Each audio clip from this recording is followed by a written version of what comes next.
Parosmia atau tidak dapat mendeteksi bau secara akurat menjadi gangguan indera penciuman yang saat ini lumrah dialami penderita long COVID.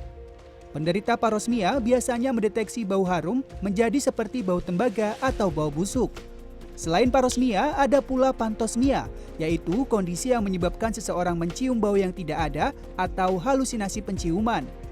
Dua hal tersebut yang juga dirasakan Zeanet.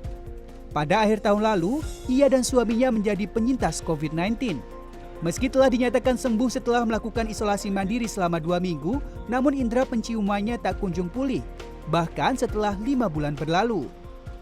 Jadi kadang kayak datang gitu aja sih baunya. Waktu itu awalnya aku tanya kan ke suami, cium bau ini gak sih, kayak bau karat kayak gitu kan. Dia enggak kok ya, tapi aku ngerasa ada bau itu terus. Tiap aku entah di kamar, entah di dapur, pokoknya selalu ada bau itu. Dan makin lama itu makin menyengat. Jadi di hidung, kalau kita cium bau yang menyengat kan di hidung jadi sakit ya. Itu sakitnya sampai di ujung hidung, kadang sampai ke ujung kepala. Jadi kadang sering pengen nangis juga karena bau menyengat gitu.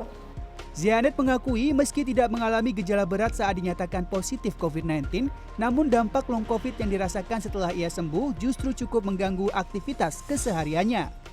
Ibaratnya hal sederhana kan, kita makan enak itu kan udah bahagia ya. Tapi ini buat makan enak, buat cium bau aja nggak bisa gitu. Jadi sangat mengganggu. Jadi harus jaga protokol kesehatan, jaga diri. Parosmia dan pantosmia disebabkan oleh rusaknya daya hantar pada syaraf penciuman di langit-langit hidung dan reseptor di otak karena infeksi virus.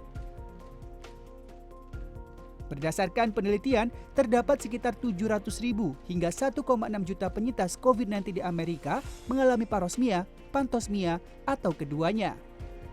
Dokter spesialis telinga, hidung, tenggorokan atau THT Rumah Sakit Cipto Mangunkusumo Jakarta, Febriani Andiyarti mengungkapkan hal tersebut juga terjadi pada 20% penyintas COVID-19 di Indonesia. Syaraf yang rusak bisa sembuh paling lama 4 hingga 8 bulan pasca virus hilang. Kalau untuk dikatakan ini akan menjadi suatu prediksi penyakit tertentu, sepertinya tidak. Jadi tidak usah terlalu khawatir, tapi memang dengan adanya gangguan penciuman ini kualitas hidup seseorang tuh pasti akan turun ya. Karena fungsi penciuman itu akan berkaitan juga dengan masalah mood, temperamen, dia juga akan berkaitan juga dengan masalah kepercayaan diri gitu kan, berkaitan juga dengan nafsu makan, berkaitan juga dengan kemampuan dia untuk mendeteksi zat berbahaya. Sebagai terapi diperlukan latihan penciuman atau olfactory training, yaitu dengan menghirup aroma odoran dasar seperti cengkeh, lemon, kopi, atau minyak kayu putih. Ya, olfactory training atau latihan penciuman ini dilakukan dengan pertama menyiapkan alat dan bahan, kemudian memasukkan kertas atau tisu ke dalam wadah, dan lalu masukkan odoran atau sumber baunya.